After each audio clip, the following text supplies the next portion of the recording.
"You're the worst mother anyone could have," Amber screamed, and the words landed with the neat, clinical cruelty of a hand closing on a throat.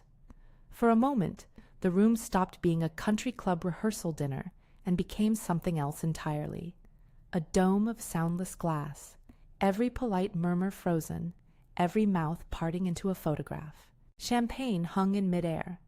A waiter's tray trembled and went unnoticed. Blake, who has always tried to smile the way other people breathe, looked like a man who'd been surprised by a storm. The Prescotts, Victoria with her pearls, Richard with his carefully neutral expression, sat as if a portrait had suddenly moved. And Amber, beautiful in a dress that cost more than the sofa in our sitting room, stood as though she had thrown a grenade and then expected the room to keep applauding. Nobody applauded. Nobody laughed. Nobody told her to sit down. Instead, they looked at me. I remember the sound of my heel tapping the wooden floor, as if it was a metronome for the years that led to that moment. The tap-tap matched small, relentless things, driving to evening shifts, stitching hems under a lamp at midnight, leaving with a packed lunch when the rest of the world slept. Those years had been soundtracked by the mundane, washing machines, overtime bells, the soft clink of coins in a piggy bank, until they'd accumulated into a life. That life, apparently, could be judged by a single sentence that fit neatly into an Instagram caption. I sat very still. My pupils narrowed. There was a brief, absurd thought that perhaps I could make the glasses swing back into motion, that someone would insist that this was a rehearsal for a moment that had gone wildly wrong. The thought lasted a breath. The room exhaled, not in forgiveness, but in shock, and the rehearsal continued as if nothing had happened. Later that night, I would replay Amber's words as people replay a single photograph until every detail has been memorized. The way her voice pinched, the wetness at the corners of her eyes, the way her jaw tightened before she spoke, aggression wrapped in embarrassment. At the time, though, I remember only the mask of quiet that descended. I put on my coat and left before the first course. No one asked me to stay. They assumed I would. Outside, the car park was full of late summer air, the kind that smells faintly of cut grass and car polish. My reflection in the windscreen looked like someone I recognized, my face the same, weathered around the eyes, hair gone thinner in places, but there was a new, small, hard crystal embedded in the center of it. Amber's words had been a thrown stone, but they had landed on something already fragile, something I had been propping up for years. My dignity. You learn, if you are a single mother in my time of life, to be practical about indignities. They come in bills and school reports and the steady drift of birthdays you manage on a shoestring. They come in the form of pep talks you give yourself at midnight when you are too tired to cry. There is no dramatic music in those moments, only the hum of the radiator and the far-off television of the tenement below. You become adept at small recoveries. You become good at hiding how a cut has bled. But humiliation, public, deliberate humiliation, sits somewhere else. It stains social rituals, and it hollows out what you thought you had built. It is not merely that someone says something unkind. It is that, in front of witnesses who have chosen a side, the thing you spent your life assembling, like a lover's careful sculpture, is deemed laughable. I went home and stood before the mirror in the downstairs loo for a long time. The light over the basin is cruel but honest. It does not flatter. I watched my fingers, knuckles a little knobbly now, twist the ring I wore when I was 23 and foolish in love. I watched the faint vertical line in my forehead from nights of worry, the tiny pale scars on my thumb from a machine that had bitten at the cloth. I laid my hand flat against the glass and looked at the woman I had been and the woman I had become. Do not mistake this for melodrama. There was no cinematic breakdown, no collapsing onto a settee while an elegiac piano swelled. I cried, on and off, in intermittent, tired little waves. I sat on the edge of the bath and listed the things I had done for Amber in a ledger that lived only inside my head. School uniforms hemmed, bike tires fixed, university applications pushed through despite the financial squeeze. The student loan that formed a slow undercurrent beneath everything, an arrangement I had made with my own life so that Amber could travel a different path. A string of late shifts at the community theater where I worked, sewing costumes, mending hems at a quarter of the price, the homemade birthday cakes that tried to look professional, an empty flat most weekends because I had taken on an extra job to cover a gap in rent, every small, supposedly invisible thing. And the house, Maple Avenue, my chest tightened at that name. I bought it on a shoestring mortgage when Amber was 7, and her father, David, had made his own decisions and vanished into that other life people invent in their younger years. I turned that house into a home. It was where Amber learned to walk and to read and to lock and slam and to sleep through thunderstorms. It's where I painted a small mural over the nursery bed, where the garden is tired and proud, with roses that bloom in dented aluminium buckets. It was, for all its flaws, an offering, a physical, stubborn argument that we mattered, all of that compressed into a single syllable, worst, and dropped, neat and precise, into the center of me. I wrote it down then, the way one might make a list of all the things that prove something to oneself. The page was more stubborn than my memory. It would not flinch at sentimentalities. The list took shape in black ink: tuition payments, loan amortizations, receipts for uniform, invoices for a kitchen repair after the heating system failed, the deed to Maple Avenue with my name on it, the line item for renovations, how I'd re-roofed the conservatory in 2011 on the last of a bonus, because there was a leak and weeds would come if you let them. My hands did not shake as I assembled the folders. Practicality, at that hour, felt like armor. I made a box of the paperwork that mattered: financials, deeds, receipts, a ledger with the heading Wedding Contributions that I had kept like a file in the back of a drawer. I am not sentimental about ledgers. Numbers, for all their flatness, do not lie the way people sometimes do. Whatever else they are honest. It would be convenient, and perhaps clean, to say I acted in the heat of a moment. That is not true. I do not make decisions like fireworks. I weigh them.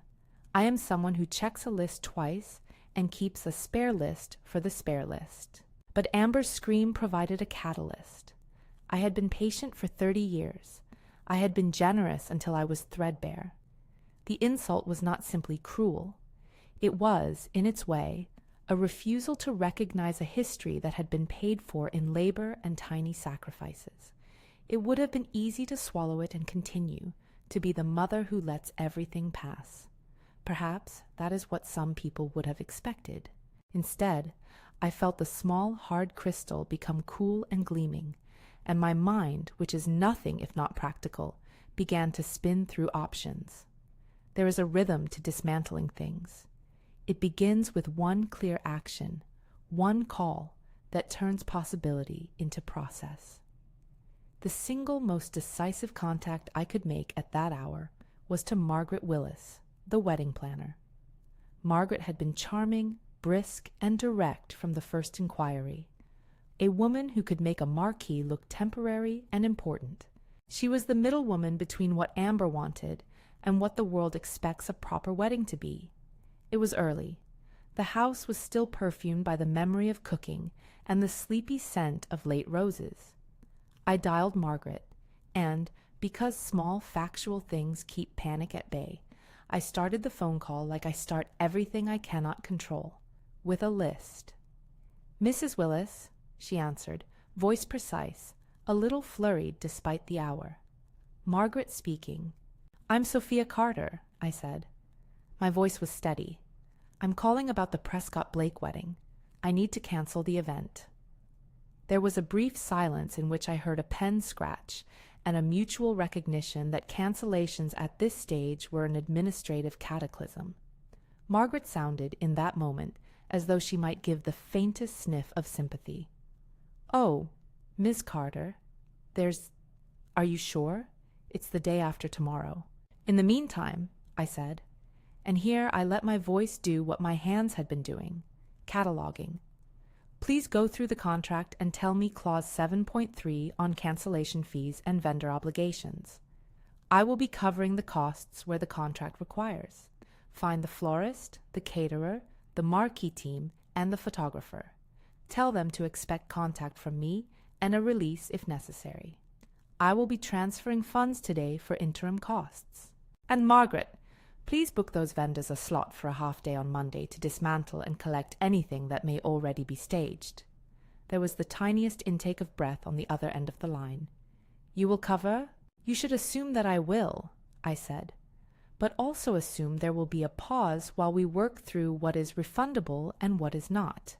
I want the ledger. I want invoices. I want the deposit summaries. Email everything you have to Jonathan Mills by 8 this morning and copy me. If any vendor insists on keeping the deposit without providing services, put that in writing. I'll sort it. Margaret's professionally polite voice, trained to buffer passion and anger into contracts, softened in a way that made things real. I'll get on it, Miss Carter. I'm so very sorry. I ended the call and did not pace the kitchen or ring anyone in a frantic, hysterical way. I put the kettle on and made myself a drink. Practicality, again, was the quiet episcopal cloth I wrapped around my feelings. I had started a chain that could not be undone, and that felt both perilous and right. A single phone call, Margaret, booked and targeted, had been the hinge. It satisfied something innate in me, that actions, not words, change things. Before dawn, I also rang Jonathan Mills, the solicitor who had done my conveyancing when I bought Maple Avenue, and who, through no small coincidence, had been the first person I trusted with a long sentence of my life. Jonathan answered on the second ring. "You're up early," he said. "I'm making arrangements," I said. "There are two immediate things. One, Margaret will send you invoices and contracts. I want you to draft a protocol for cancellations and vendor compensation that I can authorize. 2, there is the house." "Maple Avenue?" he asked. "Yes, the deed is in my name. I intend to list it.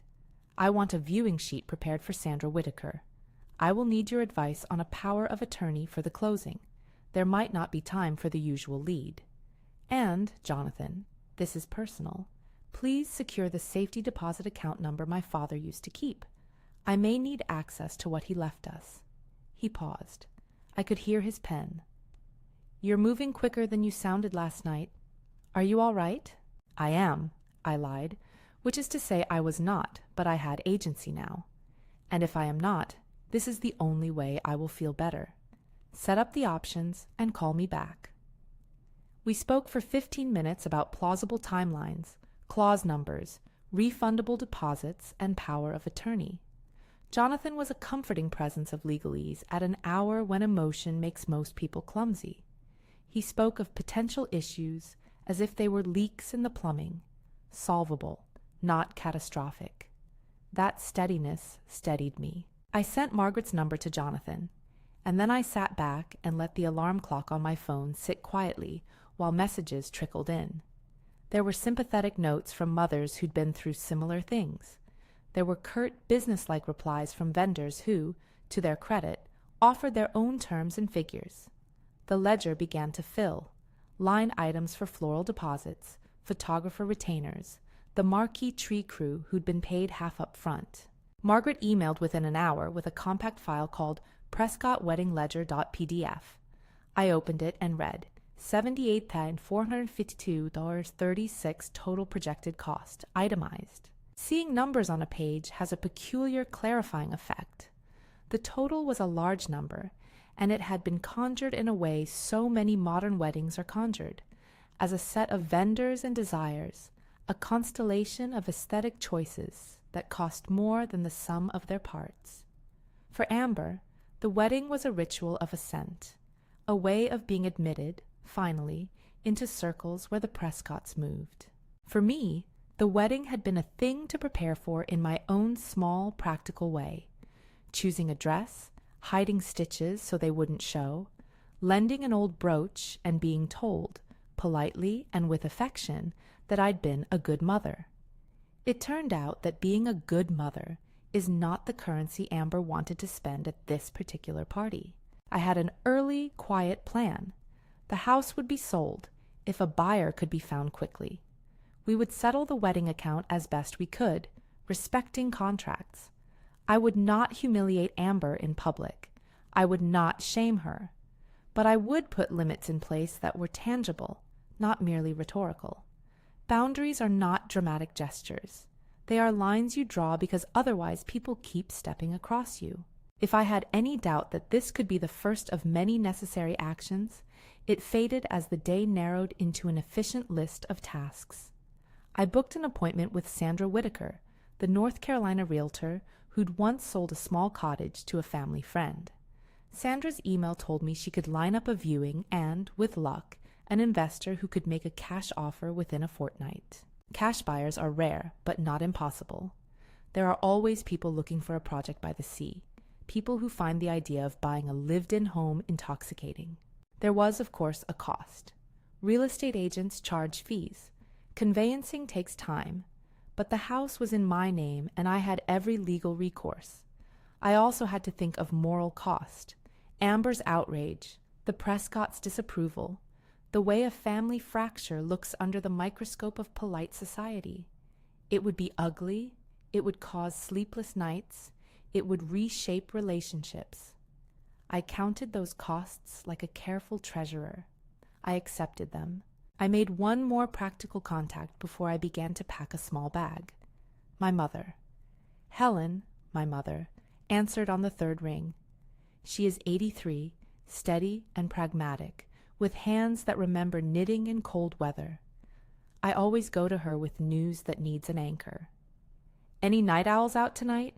she asked after the small rituals of greeting. "You heard about the dinner. Amber said something." "I heard," she said. "She's young. She doesn't see the architecture of a life the way we do." "That's not an answer," I said. "No, it's not," she agreed. "Are you packing?" "Yes." "Good. Don't do anything rash." She spoke slowly, the way people of age speak when they want their weight to carry. "I'm not being rash. I'm being decisive," I said. "That's good," she said, and for the first time that morning I felt my shoulders drop a degree. My mother's voice has the curious alchemy of diminishing panic. It's not sentimental, it's practical. You make a cup of tea, you call the right person, you don't sell the television on impulse. I put a small bag together. Things for a few nights, a stripy jumper, sensible shoes, a book I'd been meaning to finish. I took a photograph of Amber at 5 with jam on her chin, and a smile that made the room tilt. I slipped it into my wallet as if it were a talisman I might need. Before I left, I sat on the kitchen table and opened the folder labeled Wedding Ledger. I ran my finger down the columns. Florist, $4,500. Cake, $1,200. Marquee hire, $15,150. Catering, $22,000. Photographer, $5,800. Entertainment, $3,200. Dress alterations, $600. Transport, $1,900. Miscellaneous, $2,000. The total at the bottom, $78,452.36, gleamed like a precise adult truth. Numbers cannot measure grief. They cannot measure the small betrayals that come from a life spent giving, but they can map the practical consequences of stepping away from a story. If a wedding is canceled, invoices must be paid or renegotiated. If a house is put on the market, people are displaced. If you pull the rug from under a ritual, someone stumbles. I dialed Margaret again and told her to proceed with filing cancellations. She was efficient, and there was gratitude on her end for my willingness to do this in a way that would protect their reputations, and frankly, their cash flow. Vendors can be flexible if you are prepared to be clear and remunerative. We set a schedule for payments. Deposits were non-refundable, mid-contract fees in line with Clause 7.3, and compensations for any preparatory work already undertaken. She confirmed she would arrange an itemized invoice by 10. I made another list. One column, vendors to notify. Second column, deeds, loan papers, and the location of the safety deposit key. Third column, people to tell, my mother, Jonathan, Sandra. Fourth column, things to take, my passport, photos, the carved wooden box that had belonged to my father, the label on which was worn smooth from being held. It is possible, at this juncture, that an audience might expect righteous fury or some cinematic catharsis, where I roar and unleash a torrent of long-pent words that reduce a daughter to tears and send wedding cake tumbling dramatically across the room. That is not who I am. Fury, where it existed, was quiet. My reply was not a scream. It was a methodical dismantling. I preferred the image of a seamstress quietly undoing seams and taking the cloth away, so that the garment no longer fit the way it once had. That might sound small, but in the end it is what work does. It reshapes. There was a moment I had not anticipated. As I was putting my scarf on, Amber called. I did not pick up. She left a message, a clipped, hurried breath that smelled of tears even through the phone. "Mum," she said, "we need to talk." I let it ring to the end. It felt like a courtesy rather than a priority. Perhaps that sounds cruel. Perhaps it is. But you do not reassemble a life that has been worn away by others' footsteps by answering the first urgent plea. You answer with an order of things. Before I walked out the door, I copied the ledger into a folder and added another list. The education payments over the years, each entry blunt and true. Tuition fees, 2 years deposit, $12,500. We switched to British notes in our domestic reference, but the ledger was in dollars because the wedding had been priced in that currency.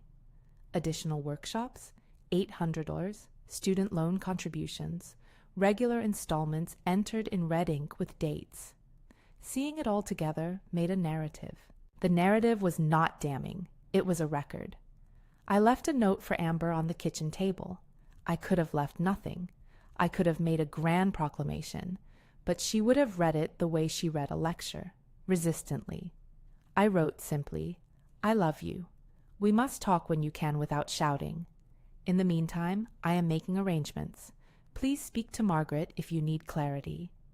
It was small, which is to say, it was honest. I drove slowly down Maple Avenue. The street seems smaller at dawn, as if the houses have shrunk and revealed themselves. The rose garden next door had a plastic sheaf on it from last night's fry of conversation. A child on a bicycle rang a bell and waved. Somewhere a seagull cried, a high, thin sound. The world was not made for melodrama. It continued to be small and relentless and beautiful in its ordinariness. As I pulled into the high street, my phone buzzed. Margaret had sent the PDF. Jonathan had replied with an outline of caveats and a promise to call back after he'd checked the safety deposit box records. Sandra had acknowledged the inquiry about the house. The vendors, caterer, florist, photographer, sent surplus politeness and varying degrees of calculation. Some mentioned non-refundable deposits in their replies. Some asked for compensations. That is how transactions work. It is how the world measures the value of promises. At 9, I sat in my car and allowed the moment to finally arrive. The single decisive call, the one the title of this story might have wanted to be mythic, had already been made. But calls are a hinge. What they unlock is a train. I dialed Blake. He picked up in 2 rings, and his voice was small in that way that it tends to be when someone confronts a moral fog. "Sophia," he said, I don't know what to say." "You could start by telling me whether you are staying," I said. "Are you still marrying Amber?" There was a long silence in which I could hear his inhalation like a small private confession. "I don't know," he said honestly. "I care for her. There are things I hadn't seen until last night." "That's all I needed to know," I said. "I'm not asking for an answer now, Blake. I'm informing you that tangible changes are being made. Margaret has been instructed to cancel the venue. Jonathan will be in touch about the house. You will need to make a decision." "I don't want to hurt people," he said. "Then don't compound it," I replied. Be honest with yourself. That's the only kindness you owe anyone." He did not argue. He sounded instead as if a heavy curtain had been stripped away and the cold draft of truth had entered the back of his neck. That is a place where many of us come awake. After the call, I sat in my car and watched people go about their errands. A taxi driver tied a bag, and a woman with gaudy shopping bags laughed at someone behind her. The magnitude of the day had not required the cosmos to breathe differently. It asked for only the work that would follow. There were decisions to be made that required thinking in the language of money and law and timetables. There would be conversations to protect people who were not to blame and to hold accountable those who had pointed a finger in public. There would be a confrontation, of course, an inevitable kitchen scene where facts would be laid out in paper, and that is where other people expect drama. I anticipated it, and I prepared for it, but I also placed it in its proper weight, heavy with consequence, but not with the need to break someone. The day moved like that, methodical, the ticking of lists being checked off in a ledger that I kept close to my hand. In the late afternoon, I fetched the carved wooden box from the attic. It was small, the sort of thing my father would have picked out from a coastal market. The varnish had long ago worn thin on the lid, where hands had opened and closed it. I wiped it with the corner of my cardigan and set it on the kitchen table as if it were a talisman, though the talisman, if it had power, was me and my choice. At dusk, Margaret called back. She had spoken to the marquee team and to the caterer, and had begun to compile a list of what could be refunded and what was irretrievable. Vendors, she assured me, would be more amenable if the cancellations were handled with transparency. She had also booked a small van to return a few items that had already been delivered, and offered to coordinate with Jonathan about receipting everything for tax purposes. "You're being very fair, Mrs. Carter," she said. "I'm being fair," I replied. "It's not about punishment. It's about honesty and boundaries. If someone's expectations have been building on untruth, then we have to dismantle those expectations in a way that makes sense. There is a line of thought that imagines boundaries as cold and unloving. They can be like that if they are drawn in a spirit of spite. But mine were different. Boundaries are scaffolding. They keep things from collapsing into the gaps where resentment grows. I was tired of being the bridge that everyone crossed without gratitude. For a long time, I had worn my sacrifice like a shawl. It was time to take it off. That night, I sat at the kitchen table and wrote a letter, not to Amber exactly, but to myself, outlining what I would do in the coming days. Sell the house, compensate vendors, protect the staff who had kept the wedding afloat, provide the ledger to Amber in a private moment, keep the wooden box sealed until Jonathan had assessed its contents, source a coastal property viewing with Sandra, go somewhere quiet for a while. When I had ticked the first 3 items, sleep finally fell like a soft, reluctant curtain. It was not peace, but it was a kind of exhausted certainty. There would be damage. There would be money paid and relationships altered. There would be nights when the house felt too empty, and other nights when the quiet would be restorative. I knew the cost. I had counted it. I accepted it. Before I closed my eyes, I took the photograph of Amber and put it in the wooden box. I placed it face down, as if there were things we tended to in the dark before we could look at them plainly. I locked the box with a small brass catch, not because it was secret. There would be no secrets, not in the end, but because sometimes our truths are heavy until they are sorted into a tidy place. At dawn, I made the one call again, to Margaret, to say the cancellations should proceed immediately, and to begin what would be necessary. That single call was not a dramatic, cinematic act. It was a hinge that set a long cascade into motion. I had lit the first fuse of a process that would unravel a public narrative Amber had built, and that would demand from us both a reckoning. I drove away from Maple Avenue with a small bag, the carved wooden box under my arm, and a ledger that smelled faintly of coffee and ink. The morning was gray and kind. Gulls wheeled in the distance, as if indifferent to the small dramas of the human world. I felt raw and strangely resolute. I had not set out to make enemies. I had set out to keep my line. My phone buzzed as I merged onto the A road. A text MSG from Blake. "We can speak after the weekend?"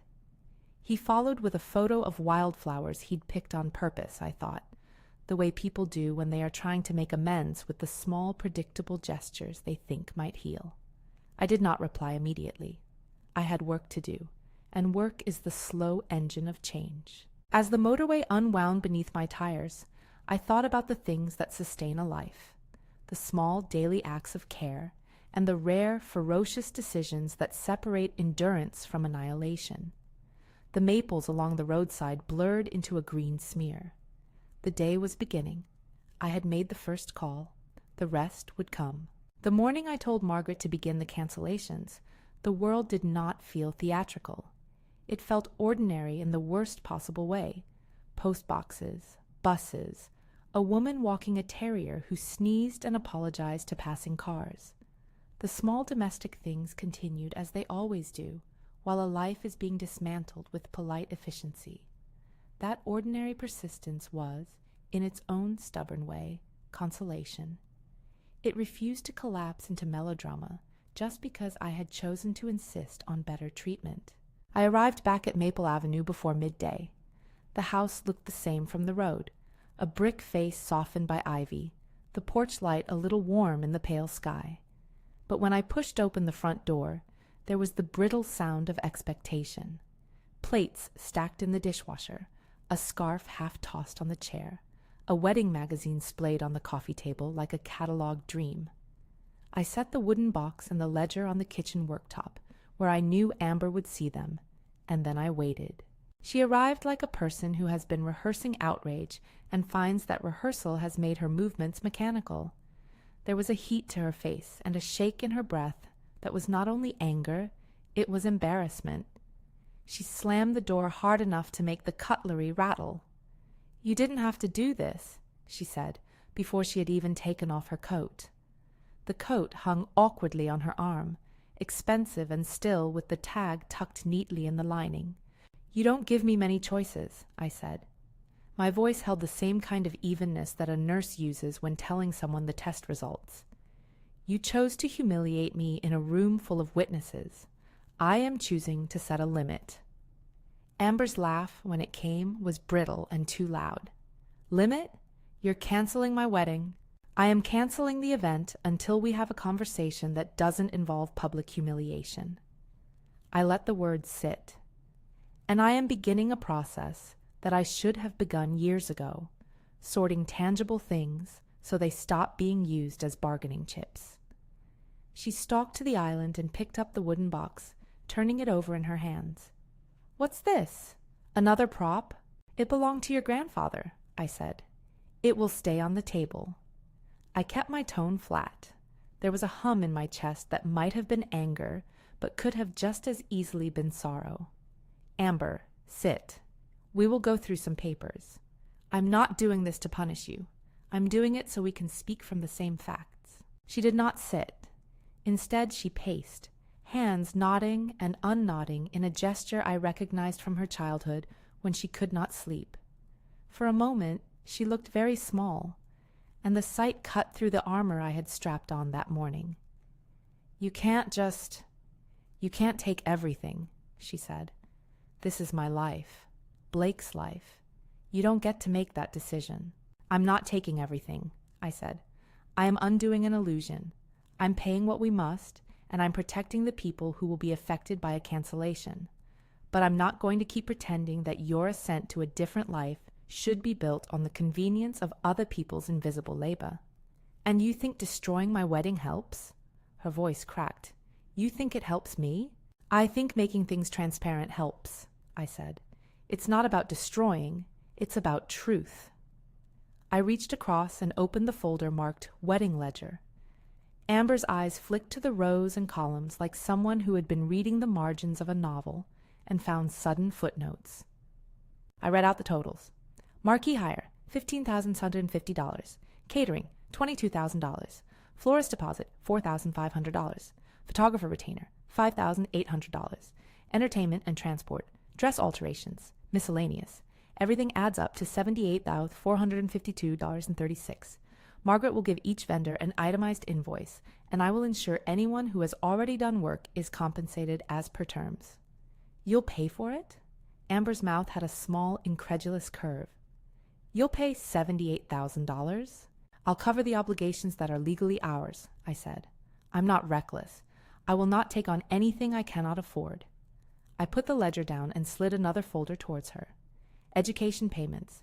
Tuition deposit 2 years ago, $12,500. Summer workshop fees. Additional classes, $800. Student loan contributions. Regular installments annotated in red from 2008 to 2014. I tapped the column. You did not finance yourself through thin air. Her face went hard. You kept receipts? You kept a ledger for motherhood? I kept records for the sake of clarity, I said. I kept them so I could look back and see the pattern of giving, and so you and I could have a shared understanding. I was careful with my words. Anger is easy, and intention is the thing that determines whether the aftermath is rebuilding or rubble. There is also the deed to Maple Avenue in my name, and the loan documents from the conservatory renovation in 2011, paid from my bonus that year. If this is to be a conversation about money, then let it be precise. She looked at the deed and touched the stamped paper, the way one might touch a photograph of a place you once lived and no longer recognize. This is mine, she said, though the paper said otherwise. It's always been my name, I said. It was a house I bought when you were 7. You grew up here. I made choices so you would have stability. Blake arrived then, quiet as he always is when he is thinking something fragile. He had the air of a man who had been asked to hold a vase for someone else's argument. He had been in contact, texts the day before, messages that danced around the edges of commitment without ever quite landing on a decision. Now he stood in the doorway with his hands in his pockets, looking uncertain. Sophia, he said. He did not look at Amber. He looked at me as if asking permission to be human. I know this has been hard. We can work it out. We can, if everyone is honest, I said. If everyone is honest about what has been paid and what has been assumed. I slid another envelope across the counter. It rattled faintly from the receipts clipped inside. These are receipts for uniforms, for camps, for the small things. They add up to time and money, and nights I worked when I should have been better rested. Amber stared at the receipts like a person who has been handed the proofs of someone else's life and must decide what to do with them. Denial flickered across her features, and then gave way to something else. Shame, I suppose, because shame is the child of exposure. You think you can shame me with paperwork? She said finally. Is that it? You think I'm going to feel grateful because you kept receipts? I'm not trying to shame you, I said. I'm trying to give you a record. If you are angry, be angry with me. But you made a choice in front of people. You chose humiliation. That is not a small thing. Amber's shoulders began to shake. She closed her eyes, and for a second I saw the girl who used to hide jam on her chin and then gleefully lick it off. It was a small, unexpected mercy in a day that had otherwise been so cold. Victoria Prescott arrived with her pearls and a smile that was taut at both ends. Richard followed, more expressionless than his wife, but with an expression that suggested he was measuring whether it was worth taking a position. They walked into the kitchen as if entering a theater where the props had been rearranged without permission. I thought this wedding would be splendid, Victoria began, and there was that carefully modulated disappointment in her voice, less surprise than a hurt entitlement. It can still be splendid, Blake said quickly. We can still— No, I cut in. Not if we do it on the back of blatant disrespect. My words were quieter than maybe they should have been. You made a scene. You have that right. But I also have the right to stop being the convenient backdrop to that scene. Victoria's hand went to her throat as if to smooth the perfect line of her necklace. We've invested. This was a match for our families, she said. Her eyes flicked to Amber and to Blake in a way that stitched blame and expectation together. We will settle the commitments where there are contractual obligations, I said. Margaret will provide invoices. There will be payments for work already undertaken. But we will not proceed with a spectacle until the people involved have decided whether they are consenting to what it represents. Victoria's veneer cracked for a second into something sharper. And you expect to be able to simply sell the house? I expect to exercise my legal rights, I said. The deed is in my name. I felt no pleasure in stating it. Pleasure would have been petty. Necessity was sterner. It was the thing that kept me from being used as a resource until there was nothing left of me but an empty garment. There followed a conversation that could have been quiet, if only people had been prepared to listen. Instead, it was full of the small, detached arguments people make when they have not had to reconcile the effect of their words. Victoria spoke about reputation and social standing. Richard numbered the ways this would complicate their affiliations. Blake, who had sat on the edge of both worlds, looked like a man whose counselor had been replaced by an inner tribunal. I gave the guests space to speak then, because I knew that if I refused them air, the situation would become a spectacle I had not chosen. They said things that betrayed their own fragility. They reminded me, subtly and not so subtly, of the differences between the life they had chosen and the life Amber had been born into. I did not argue that one was superior to the other. I merely stated that one had not entitled anyone to a performance at someone else's expense. At one point, Amber cried out, "You're punishing me for being embarrassed. You are punishing me by refusing to see the labor that made your life possible," I said. "We can choose humility, or we can choose denial. You cannot have both." She looked at me with such sharp pain there was a new sound in her voice, less the girl's hurt and more a woman's fear. "What do you want from me?" "Honesty," I said, "and an acknowledgement that the life you wanted was not built on nothing. I want you to sit with that for a while." The room was thick with the kind of silence that is not empty, but full of things unsaid.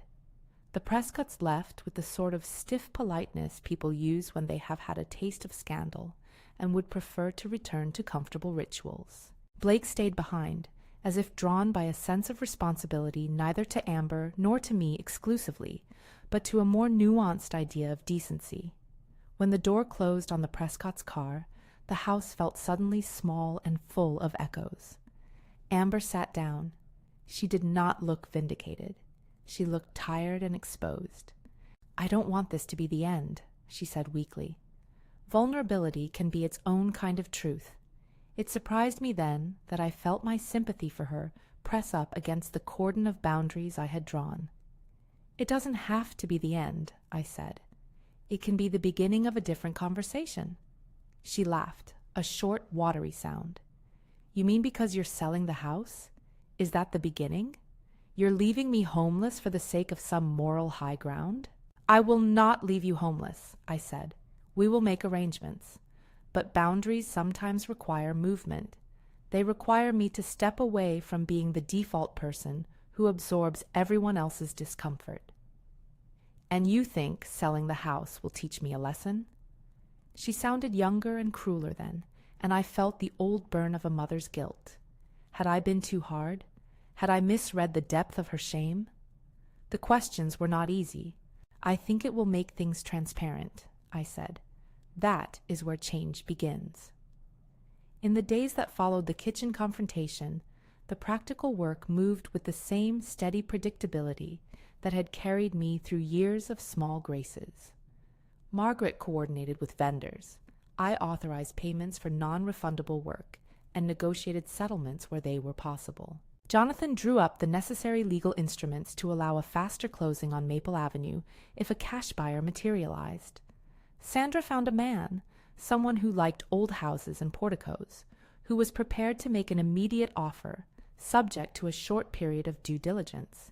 He was not a miracle. He was a person with a specific appetite for property who liked the idea of a project by the coast. He offered a sensible price that would clear the outstanding mortgage and leave me with something to start again.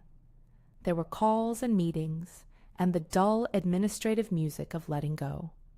We arranged for a removal van to come and collect anything Amber and Blake wanted to keep. I made a list of family heirlooms I could not bear to part with.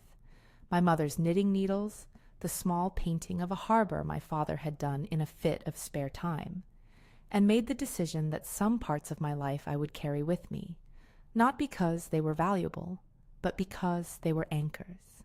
Blake's position evolved over those days in ways that were sometimes tender and sometimes awkward. He apologized to me in ways that felt real because they were not overblown. He said simply, "I didn't see it. I didn't see what you did for Amber, and for that, I'm sorry." I accepted the apology because that is the work adults do. It does not erase the past. It cleans a small part of the air. He agreed to contribute to the vendor settlements proportionately, where appropriate. He offered to move his belongings out without fanfare. What he did not offer, and what no one could reasonably demand, was a promise about the future. Hearts change. People make choices. That ambiguity was part of the cost. There were particular nights in which the house felt like a theater after the audience had left, rooms full of things that had served as props for a life I had thought secure. I slept badly, and at odd hours I found myself sat at the kitchen table with the wooden box and a cigarette of thought that I did not light. The ledger sat between us, a low, unadorned object that had done the work of making things factual. Facts have a way of being less cruel than someone's version of them, though they can, nonetheless, wound. Jonathan was indispensable during this time. He moved with the quiet efficiency of someone who understood that emotions complicate transactions, but do not change the law. He arranged for a power of attorney to be drawn up so the buyer could speed the purchase if all the checks were acceptable. He handled the bank where my father's safety deposit box had been kept, and made an appointment to have it opened in my presence. The day I went to the bank to open the box, a neat branch in the city, we both felt a mild anticipatory unease. My father had always been a man of small private theatrics. He collected little records like people collect shells, with the same tactile, sentimental care. I expected recipe clippings, perhaps an old harmonica, letters yellowed with time. I did not expect a folder that made my stomach flip. Inside the box was a slim portfolio wrapped in brown paper. My father's handwriting, which had a certain slanted kindness to it, was on the outside. For Sophia, read if necessary. Beneath the portfolio was a small leather-bound ledger, in which he had, apparently, kept notes about a man named David Monroe, the name that had hovered like a gray, flat thing at the edge of our history. Jonathan did the formalities with the bank manager, a sensible man who had clearly seen family dramas cross his desk and learned to keep his opinion to himself. "We'll have the contents inventoried," he said, and we both watched the clerk make a neat list.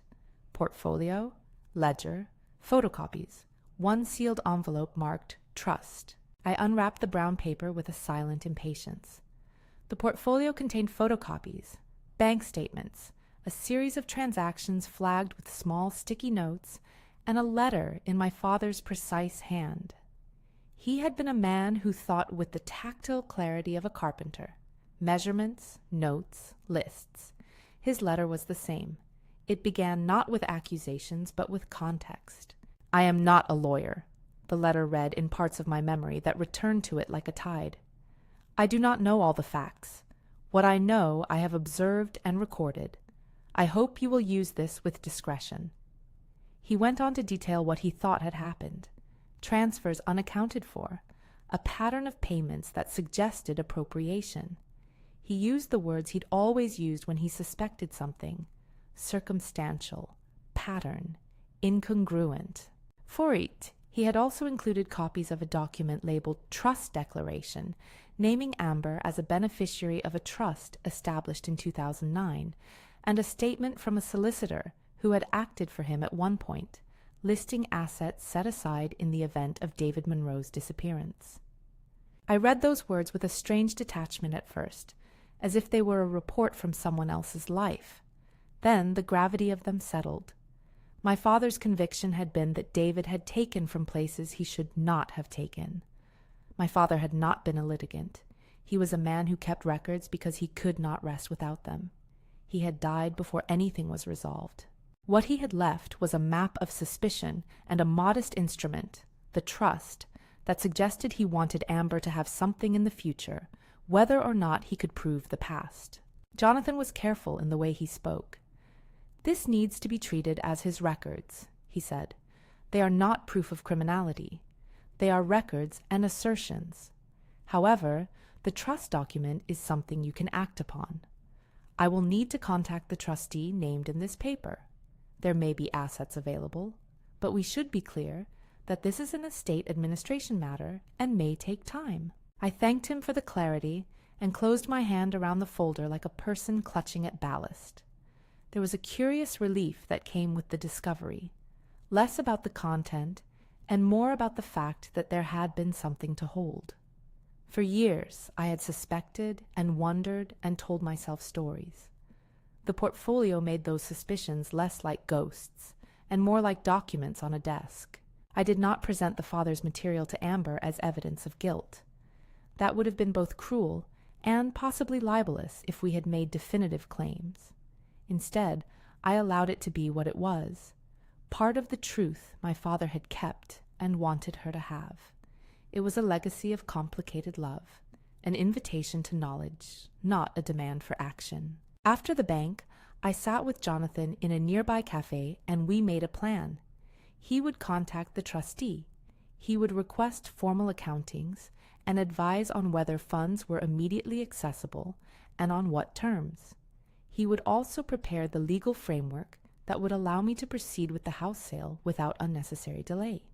The pieces began to fit together in a way that felt like climbing a hill with the sun in your face. Hard work, but with a legitimate horizon. Back at Maple Avenue, life became a series of small, unavoidable reckonings. The removal van came on a Friday, and 2 men in sensible jackets carried out the practicalities, with the indifferent courtesy of people who handle the physical detritus of other people's lives for a living. Some things I wrapped and put in the van, some things I left for later. I kept the photograph of Amber at 5 with jam on her chin in my wallet until the last possible moment. Then I slid it into the wooden box and locked it. Amber packed a suitcase that seemed to be filled mostly with anger. Blake assisted in a way that sometimes felt tender and sometimes felt awkward, like someone trying to learn a new use for hands. They left with a small car and a quiet argument about what had been said and what had been done. I watched them go with a feeling that is not triumph and not sorrow, but a complicated mixture that sits between both. The driveway seemed empty after they left in a way that made my chest ache. The buyer proceeded with his due diligence and, to Jonathan's cautious optimism, satisfied the searches. He was not a distant miracle, but a practical man who liked houses with character and was prepared to take on repairs. The sale was arranged to complete within a fortnight, fast, but within legal norms for a cash purchase with a solicitor handling the conveyancing. It was the kind of pragmatic, unromantic answer to a problem that had at first seemed impossible to solve quickly. I used a portion of the proceeds to settle the vendor invoices and to ensure that any staff who had been engaged for the wedding were paid fairly for their time. It mattered to me that people who had been working in good faith did not lose out. The rest would fund my departure and a small nest from which I could begin again. That last week at Maple Avenue was full of little elegies. I walked through rooms and touched banisters, notebooks, the worn spot on the kitchen chair where my elbow had left an imprint. I talked to my mother on the phone and sometimes felt foolishly childish when she said, "You'll make a new beginning, love. You always do." She has known endings and remakings, and they carved into her voice an odd, reassuring cadence. It comforted me. Before I left, I asked Jonathan to prepare something I felt I needed. A tidy packet for Amber that set out, plainly and without rancor, the facts. It contained photocopies of the wedding ledger, the education receipts, the deed showing the house in my name, and copies of my father's letter, and the trust document. I requested that he also include a letter from me, short, to the point, and with the smallest of gestures toward reconciliation. The idea behind the packet was not punishment. It was an attempt at closure and at providing the truth she could hold privately. I engaged a designer to prepare a professional portfolio, a careful, almost clinical folder with copies of the relevant documents and a typed summary that made it easy to see the flow of transactions. It was meant to be unadorned, like an office file, the better to allow the facts to speak without melodrama. To accompany it, I asked a local craftsperson to make 3 small wooden boxes, one for the photograph and the 3-line note I wanted to give her in person, one to keep at her discretion if she wanted it, and a third, sealed with a copy of my father's letter and the trust note, to be opened only if she wished to follow up with the trustee. I did not intend to humiliate. I intended to hand over truth in a way that gave her room to choose how she would respond. There are some gifts that are burdensome when withheld and healing when offered. This was one of them. When the house finally passed into a stranger's hands and the removal van had driven away with the last of the boxes, I drove away with the carved wooden box on the passenger seat and a small envelope of cash and bank transfers in my account. I had arranged for Jonathan to deliver the portfolio to Amber by registered courier the following Monday. Private, professional, impossible to misread. I asked the courier to leave a card if no one received it, and then to return the receipt to me with the signed acknowledgement. It was important to me that the exchange be clear and that there be no theater in the giving. I drove south because moving house is not only practical, it is ritual. Leaving a place is a kind of funerary act. The road unspooled beneath the tires, and the maples and the hedgerows slid into a green blur. I stopped once, at a service's, and bought an enormous sandwich I ate in the car like some small consolation. The route took me away from the life I had built, and toward a coastline I had always loved from a distance. The gray and luminous stretch where my father used to take me for a walk and call it a reset. Sandra had done me a favor. She had found a modest cottage near a small inlet, Heron's Rest, named, she said, by its previous owners for the heron that liked to perch on the end of the jetty, as if it were meditating on the tide. It was not a mansion. It was a small, honest house with faded shutters and a garden that had been loved and neglected in equal measure. It had a little kitchen with a sash window and a small hearth, a bedroom that looked out onto marsh grass, and a creaking sofa that would take my shape if I let it. It had, crucially, a view of the sea and the kind of bare, calming light that makes one's chest loosen. I made the purchase with a portion of what I had from the sale. It was enough.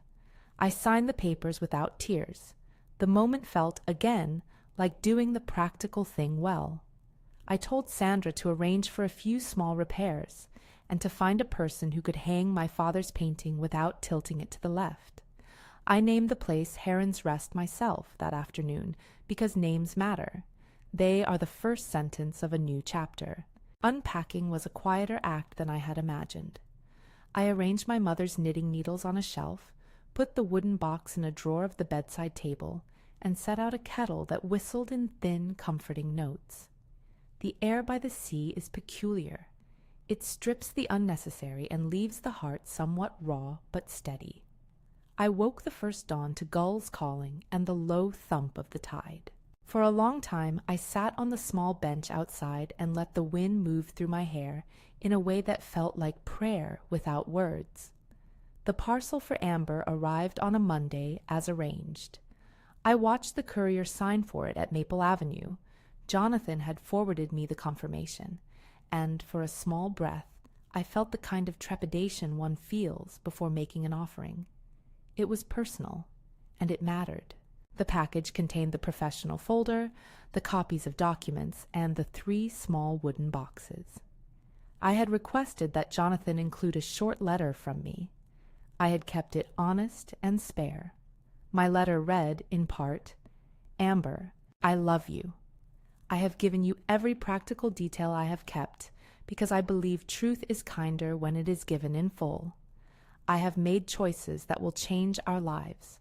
None of them were taken in malice. I am not ending whatever is between us. I am setting boundaries so we can be present to one another without being consumptive.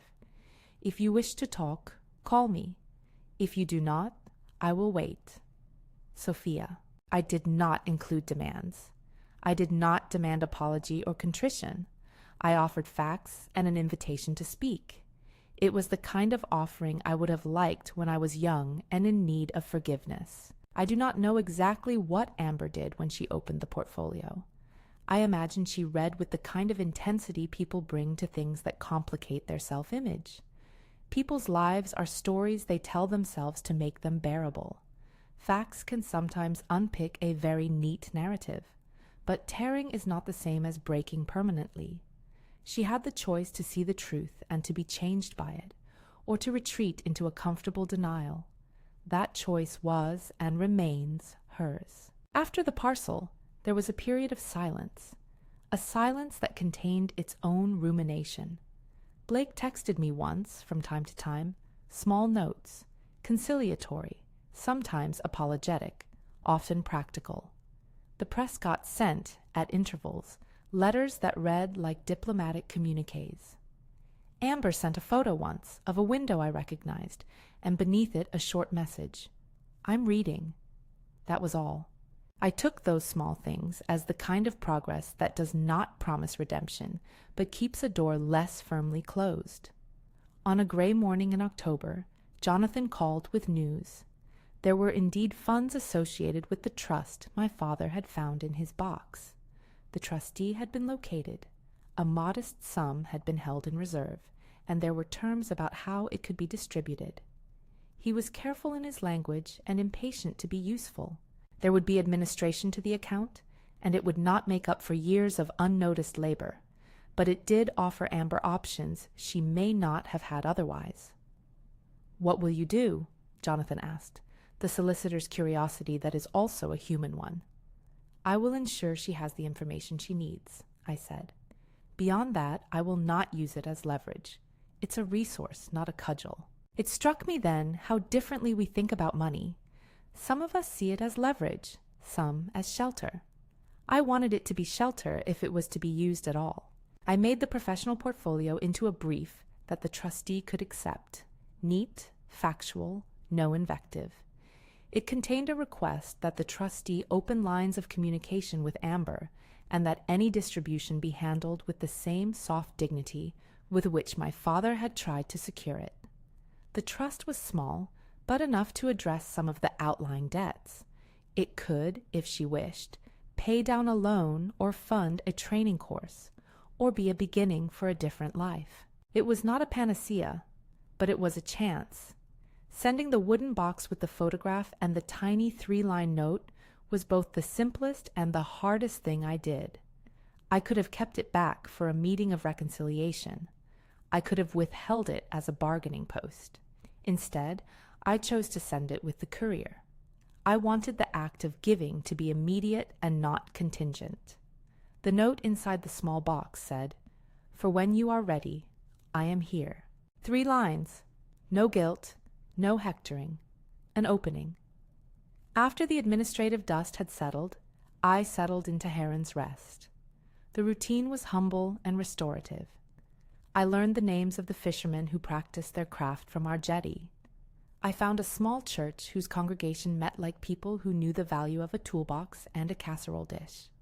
I took up the habit of walking early, of letting the water set the rhythm for my breathing. I bought new curtains for one room and found an art class for local crafts to occupy myself with evenings when I otherwise would have been lonely. There were nights when I missed Maple Avenue in a specific domestic ache. The cupboard I'd painted, the set of mugs that had chipped on one side, the way the garden light used to come on at 7 and make the porch look like a friend's face at the window. Those small things were not trivial. They were the scaffolds of a life. But there was also a slowly growing clarity, a sense that I was not simply escaping. I was choosing presence for myself. Occasionally, I thought about Amber, and about the way one sentence had thrown a stone that landed in the place I had sat upon for 30 years. I replayed that dinner in a different register sometimes, less as trauma and more as a turning point. It did not justify the hurt, but it explained why I acted.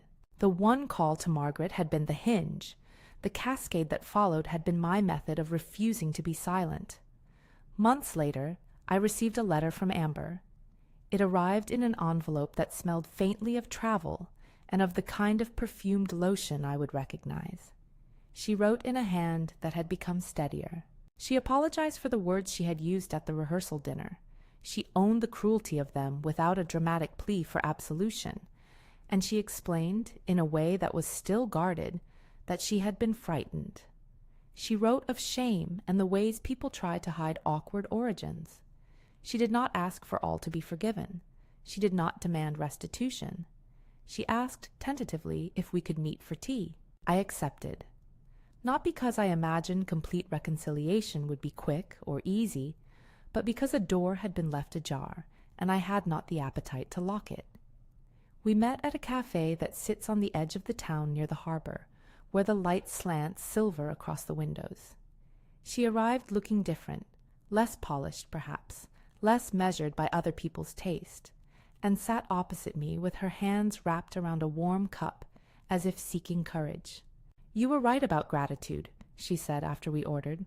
"I didn't see the work. I saw what I wanted to see, and I blamed you for the parts that didn't fit. I am sorry." "I'm glad you said that," I said. "I'm also glad you've read what I sent. Facts make conversations less abstract."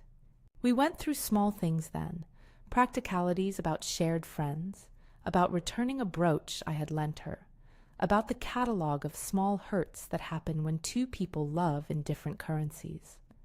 We spoke of Blake.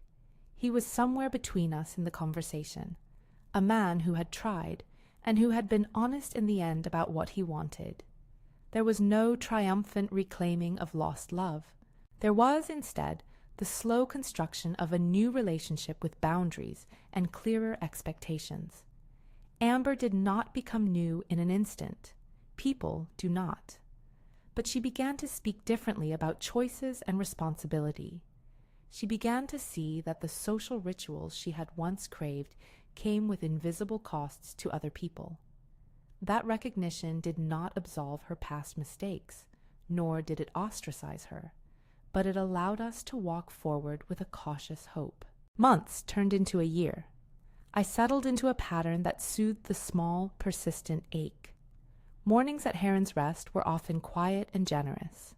I learned the names of local shopkeepers and swapped scones with a woman who makes knitting patterns for a living. I clipped the lawn when it needed clipping and read more novels that had nothing to do with lists or ledgers. The sea at dusk became something like a prayer, not in the sense of asking for miracles, but in the sense of acknowledging the vast continuity of the world beyond personal drama. There were nights I sat on the jetty and thought about the choices I had made. I did not think of them as heroic. They were, I told myself, necessary. I had chosen my dignity in a situation that asked for its consumption. I had not chosen cruelty. I had chosen to refuse to be invisible any longer. On a spring morning a year later, I received a call from Jonathan. He told me that the trustee had made contact with Amber and arranged a modest disbursement in accordance with my father's wishes. It would cover some of the outstanding debts Amber had accrued and give her the option to pursue training she had been considering. It was not a grand sum that would change all things, but it was a practical kindness from a man who had been my father and who, in his imperfect way, had tried to make amends. I felt a small, unadorned relief. My father had wanted to leave something to the daughter he did not know intimately, and in that sense his letter had done its quiet work. It had been a gift of information and of possibility. My relationship with Amber remained complicated. We had our moments of tenderness and our moments of distance. We found, slowly, a rhythm that allowed us to be in each other's lives without overshadowing them. She came to Heron's Rest once for tea, and we walked the shoreline and spoke of ordinary things. There was no promise of unbroken camaraderie. There was, instead, a fragile human form of repair. Sometimes, when the tide rolled out and left the mudflats like a map of small stories, I would think back to that rehearsal dinner and the sentence that had opened everything. The words still hurt if I touched them directly, but they also served as a mirror. They forced an answer about who I was and what I was willing to accept. I had chosen, painfully and deliberately, to step away from being a human resource consumed without acknowledgement. I had chosen to set boundaries, even if doing so hurt. Would I do it again? I think so. Not to punish, but to protect. Not to be peremptory, but to insist on being seen. The cost of dignity is often solitude at first. But solitude, when chosen with clarity, can lead to a life shaped by intention rather than obligation. The house sale paid for the move. The trust, in its modesty, offered Amber options.